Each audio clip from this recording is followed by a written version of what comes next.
connecting you to the future. Refinements in keyhole surgery. A quick and easy way to track invasive plant species. And thought control experimentation.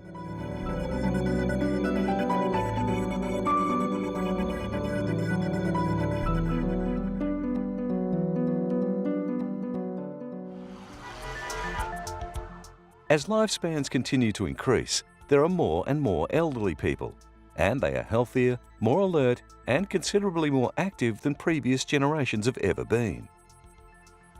Older people have no intention of giving up their cars. For many people, it's difficult to talk about when it's time to stop driving. David Potter is 73 years old and has been driving since he was 16.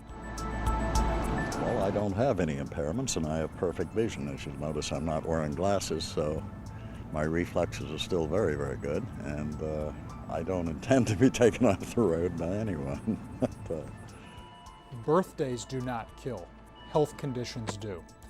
My opinion is that we should look at health throughout the lifespan as a predictor of being able to drive. A study by the Swedish National Road and Transport Research Institute compared older and younger drivers. By gaining knowledge about the behavioral pattern of drivers in general, and in this case more specifically older drivers, if we understand that, we understand their needs, we can create solutions and design the car accordingly in order to assist them or help them in, for instance, if we have a complex scenario like an intersection, how to navigate through it, or by other means how to warn for dangers that are upcoming. The testing has revealed that older drivers can have difficulty in focusing attention, for example at crossroads. Elderly people looked more on lines on the road to position the car, and they didn't pay that much attention to other vehicles. On the other way, young people did look more on dynamic objects like other cars coming inside the intersection. In conjunction with car makers Volvo, research at MIT's Age Lab has been examining older people's driving and traffic behaviour over longer periods. The aim has been to gather knowledge useful in developing new technology to help older drivers be aware of the traffic conditions. Slightly earlier awareness of traffic hazards will compensate for slightly slower reaction times. Here in the USA, the Insurance Institute for Highway Safety in Washington, D.C. has also investigated whether or not older people are more prone to have accidents than others. Our latest research on the older driver has been fairly surprising for us. A few years back, we were predicting that we were going to see continuing increases in the number of older people involved in serious crashes and being injured in those crashes. But in fact, what we've seen is that although more older people are driving, we're actually seeing a downturn in the older people being involved in serious and particularly fatal crashes.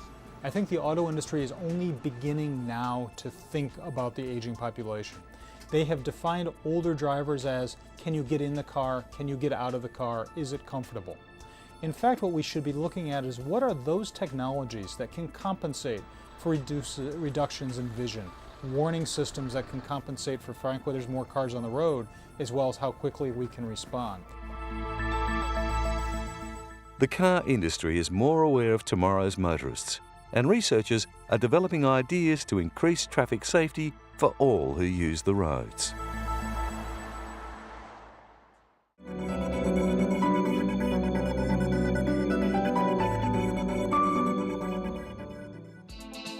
Surgeons in the United Kingdom have unveiled a new and less invasive type of heart surgery. The new procedure allows surgeons to accurately pinpoint problem areas in the heart through a small incision in the patient's groin. The doctors can now reach parts of the heart that previously required major surgery. Now, time spent in surgery has been dramatically cut, allowing patients to recover more rapidly. Just one day earlier, Sarah Johnson had undergone heart surgery using the new technique. It's all done by magnets. There was nothing, and I've got no bruising and I don't hurt. It's fantastic. It's amazing what they can do. The newly developed magnetically controlled catheter is less likely than previous techniques to cause internal damage. The new technology will help thousands of patients every year. After heart problems, strokes are the major killer in advanced countries. Now, an audit by the National Stroke Foundation has found that half of all stroke patients are not receiving the care they should. 2 years ago, Morgan Noon was told he was at risk of a stroke. Soon after, he collapsed, but quick treatment saved his life. Because of an underlying heart condition, I could have a stroke at any time due to a blood clot forming. So I went back to work, told the story to my assistant at work. Next minute I knew I was on the floor. I didn't know how I got there. Quick treatment in a specialised unit saved his life. I was looked after very well and I was given the right treatment early on. Immediate treatment in a stroke unit can reduce death and disability by 20%. What the survey demonstrated is that 1 in 2 patients who've had a stroke are not receiving their care on a stroke unit.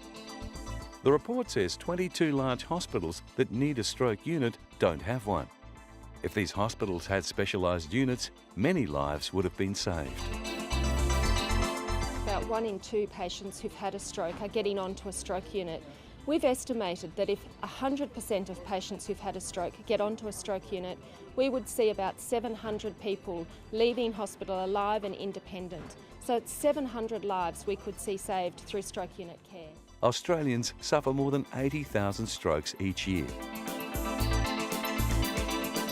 What we need is a system where eligible patients are taken to centres that provide this on a 24-hour, 7-day-a-week basis. The review found too few patients were offered clot-busting drugs which could save their lives. Even being in hospital with a stroke unit is no guarantee of better care. The report found 1/3 of patients in hospitals with stroke units can't get access to specialised treatments. In Australia, strokes are responsible for about 10% of the nation's deaths, and in a large proportion of survivors, disability prevents them from resuming a productive life.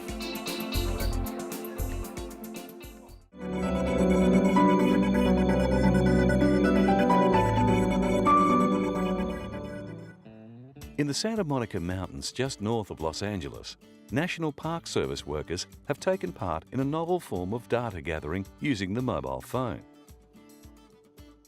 The park was troubled by invasive plant species. With more people using smartphones, equipment with cameras and GPS units, the Centre for Embedded and Networked Sensing at the University of California, Los Angeles has developed a way for everyone with a phone to input data into a project aimed at tracking the range and extent of invasive plants. These plants lack natural competitors and often crowd out native species.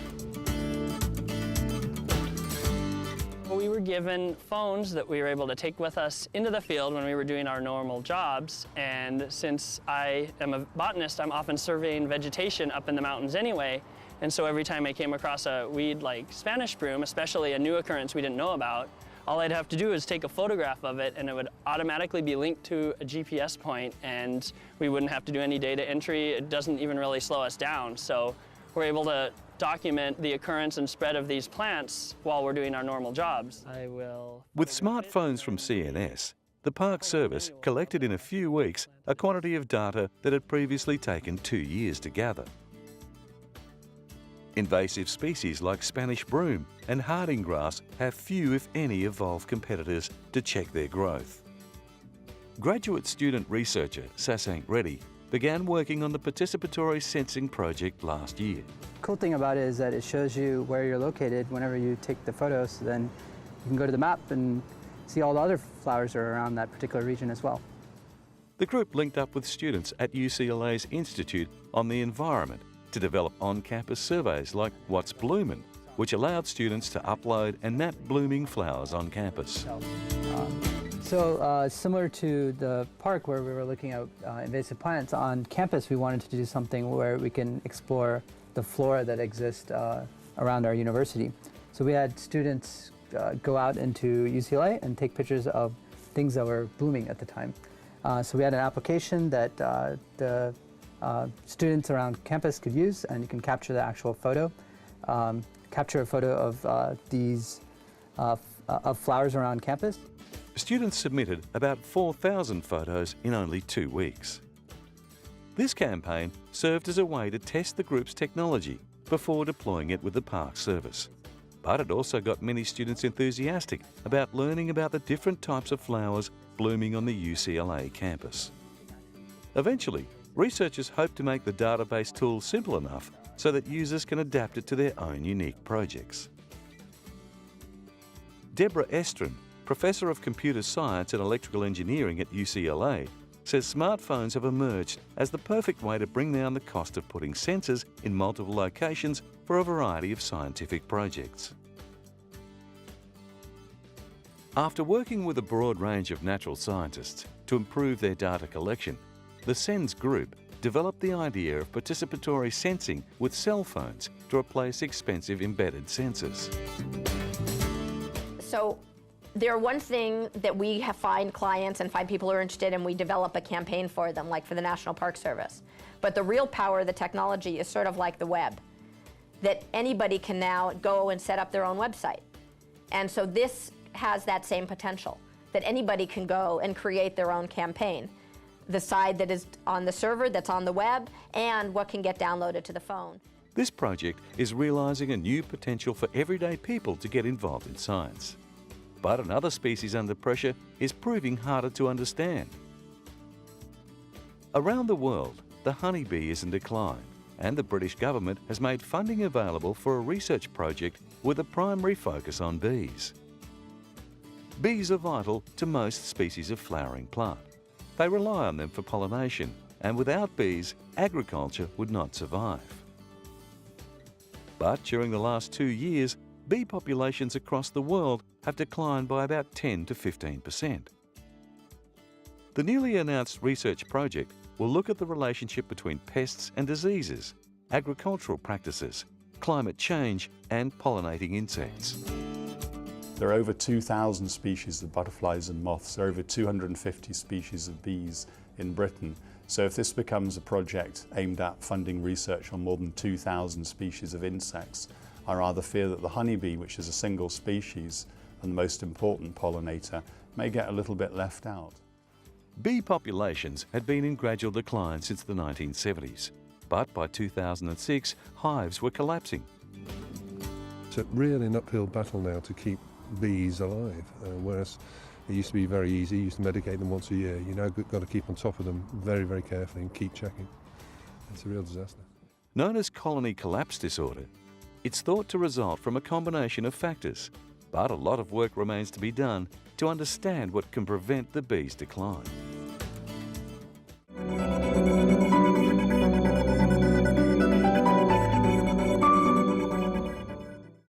Scientists in Japan have developed a brain-machine interface which analyses slight changes in the brain's blood flow to detect brain activity and translate it into control signals. The subjects are fitted with a cap connected by optical fibres to a mapping device, which in turn is linked to a toy train set via a control computer. The technology is being pioneered at Hitashi's Advanced Research Laboratory in Hatoyama, just outside Tokyo. Monitors in the cap read blood flow activity in different parts of the brain. With practice, the subject can move the toy train through thought alone. Underlying Hitashi's brain-machine interface is a technology called optical topography, which sends a small amount of infrared light through the brain's surface to map out changes in blood flow. This type of research has previously been aimed at helping injured people overcome a physical disability, but now companies are aiming to develop the brain control for more commercial applications. The computer screen registers brain activity graphically, blue for low blood flow or little activity, and pink for the greater blood flow associated with higher levels of activity. One application that Hitashi's scientists are interested in pursuing using the technology is a brain TV remote controller, where users can turn a TV on and off and switch between channels just through thought. The large size of the device is one issue, though Hitachi has developed a prototype compact headband and mapping machine that together weigh just 1 kilogram. Hideaki Koizumi, a project leader at Hitachi's Advanced Research Laboratory, explains how they are able to detect brain activity responsible for moving the model train. If we memorize something shortly, in that case, working memory area will be activated. And by using the near-infrared light, we can detect the activation of such the brain area. And we can create the signal by using the blood flow. This experimental brain interface cap has 15 infrared light probes and associated sensors clustered at the front of the head to monitor blood flow in the frontal regions of the brain. The technology is already being used for simple communication. Since 2005, Hitachi has sold a device based on optical topography that lets paralysed patients communicate yes or no. Though the first uses for the interface will be to assist people operate electric wheelchairs, beds or artificial limbs, the computer games industry is watching developments closely.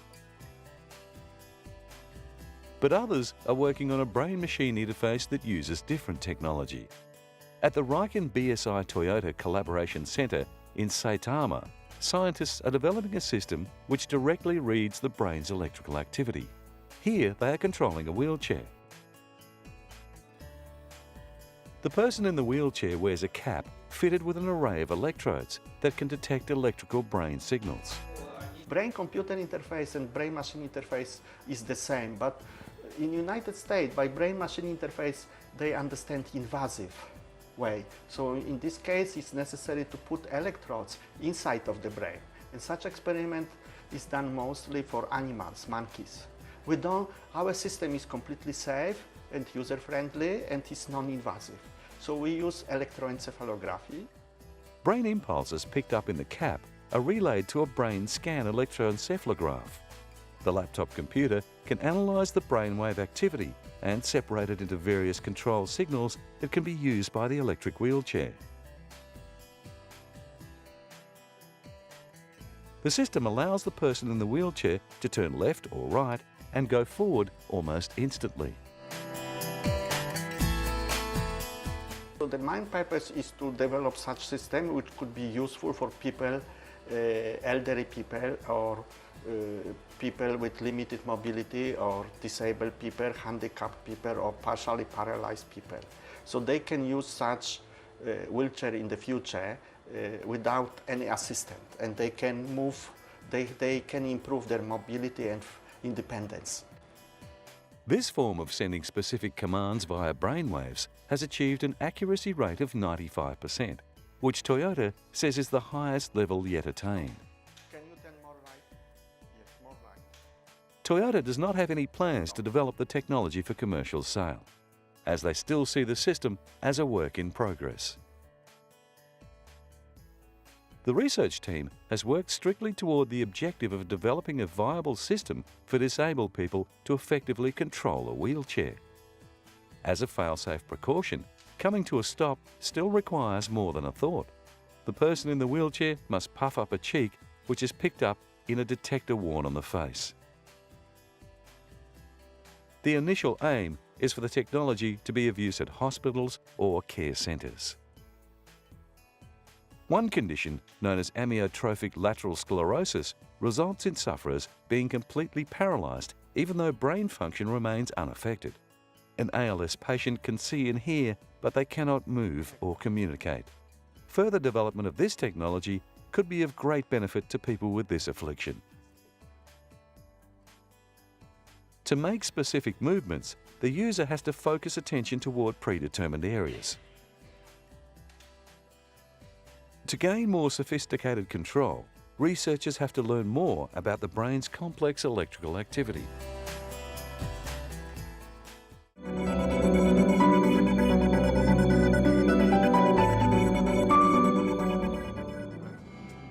In Australia, energy company Petrotherm has lofty plans for renewable energy. The company hopes to produce emission-free electricity on a scale and at a price that will challenge coal-fired power generation. The company's latest rig is drilling for nothing more than heat itself. 4 kilometres underground, they expect to find rock at a temperature of 200 degrees Celsius that will form the heart of a new clean industry. Probably within the next 30 years, able to compete belly to belly with coal production. An opening ceremony marked the start of the drilling on the first of 2 holes. The plan is to pump cold water into the hot layer, where it will be superheated and able to power generating turbines when it returns to the surface. Engineers aim to have the 30 megawatt power station connected to the national grid by 2015. By 2018, Petrotherm hopes to deliver power to about 300,000 homes, just 2 years before the federal government's target date of 20% renewable energy production. Geothermal energy is constantly being generated deep within the earth by natural radioactive decay. Companies aiming to tap into this heat source look for large areas of hot granite reasonably close to the surface.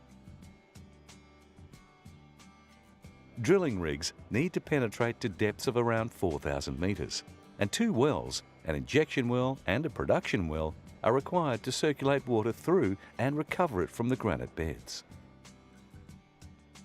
It is envisioned that several pairs of adjacent wells would feed one generating complex, with water circulation transferred between wells to prevent the hot rock losing too much of its heat. The sort of companies that are here from Hong Kong and around the world would not be putting money in this if they didn't think they were going to get a return on their dollar. Further north from the Paralana site, another company, Geotherm, is completing a proof-of-concept geothermal power well near Inaminka. This steaming geyser will shortly be capped, and a small 1 megawatt generation unit will supply free power to Inaminka, which currently relies on diesel generators, and to the next phase of the drilling operation, which calls for a series of 90 wells, producing enough power to service a population of 500,000. The extent of the hot rock at this site is huge, but it is more remote from centres of population, and the electricity transmission infrastructure will need to stretch much further to carry power to Australia's coastal cities. The geothermal sector in Australia is expanding rapidly due to concerns about the impact the burning of fossil fuels is having on the Earth's climate. Although the first geothermal generator was successfully demonstrated in Italy more than 100 years ago, the world has been slow to develop the resource, with only 1% of the planet's power coming from geothermal energy. Australia's plentiful hot rock deposits make it the perfect place for the development of renewable zero-emission energy. The world is now focusing on clean power, and different countries are turning to technologies suited to their local conditions. The windy seas around Britain are filling with wind farms, and the country has set ambitious renewable energy goals. Not only does the country aim to produce 30% of its energy from renewable resources by 2020, but the government sees the new industries that are growing to provide green energy as sources of new employment that will help Britain climb out of recession. The British Prime Minister recently announced his intention to create 1 million green-collar jobs. While a large proportion of these new jobs will come from wind and solar, some environmentalists are not so happy with the 100,000 positions promised for the nuclear power industry. Though nuclear power produces no unwanted CO2, some feel that the radioactive waste is still too big a problem. Low-energy housing designs and retrofitting of insulation are also new areas of green employment.